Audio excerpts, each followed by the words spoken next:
Doctor Mohammad Yunus at least উনি ওই লোভী মানুষটা হবে না। অভিনেত্রী আজমেরী হক বাঁধন নাটক, মডেলিং ও সিনেমায় একের পর এক চমক দিয়ে দর্শকদের নজর কেড়েছেন তিনি।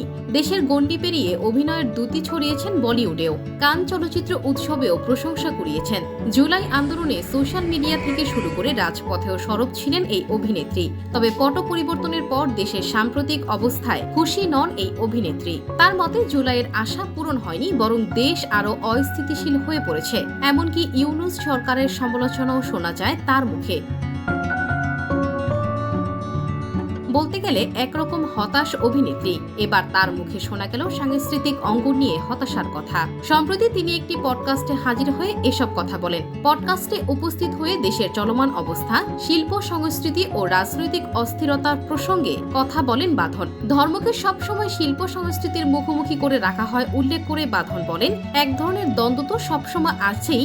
ধর্মকে সবসময় শিল্প সংস্কৃতির মুখোমুখি করে রাখা হয় উল্লেখ করে বাঁধন বলেন, এক ধরনের দ্বন্দ্ব তো সবসময় আছেই যে ধর্মের সাথে আমাদের সংস্কৃতিকে মুখোমুখি জায়গায় দাঁড় করে রাখা হয়। এটা আমি জানি না কেন, পলিটিক্যাল কারণে বা এটা ইচ্ছে করেই রাখা হয় কিনা, কিন্তু আমি ফিল করি যে সবসময় ধর্মকে এবং শিল্প সংস্কৃতিকে একটা মুখোমুখি জায়গায় রাখা হয়। এখন আমরা যেটা দেখতে পাচ্ছি যে যারা সাংস্কৃতিক কাজে বাধা দিচ্ছে তারা আসলে কোনো একটা ধর্মে বিশ্বাসী এবং তারা মনে করছে যে তাদের ধর্মের সাথে এটা যাচ্ছে না, সুতরাং তারা বাধা দিচ্ছে। বিভিন্ন জায়গায় নাটক বন্ধ করছে, মঞ্চ নাটকের মাঝখানে বন্ধ করে দিয়েছে, যদিও ট্যাগিং দিয়ে বন্ধ করেছে যে আওয়ামী লীগের হয়তো কেউ ছিল এই জন্যই বন্ধ করেছে, কিন্তু এটা তো এত বছর ধরে চলছে, হঠাৎ এখন কেন মনে হলো?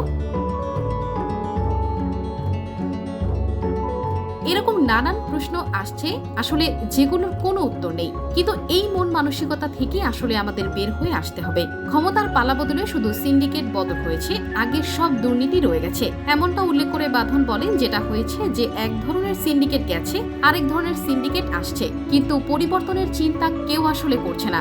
এগুলো নিয়ে যে কথা হবে, মুভমেন্ট হবে, সেটার খুব একটা ইচ্ছে এখন কিন্তু কারোর মধ্যে দেখা যাচ্ছে না। আগের দল যা করতে পেরেছে করে গেছে, এখন আবার নতুন যারা সুবিধা পাচ্ছে তারা আবার সুবিধাটা নেওয়ার চেষ্টা করছে।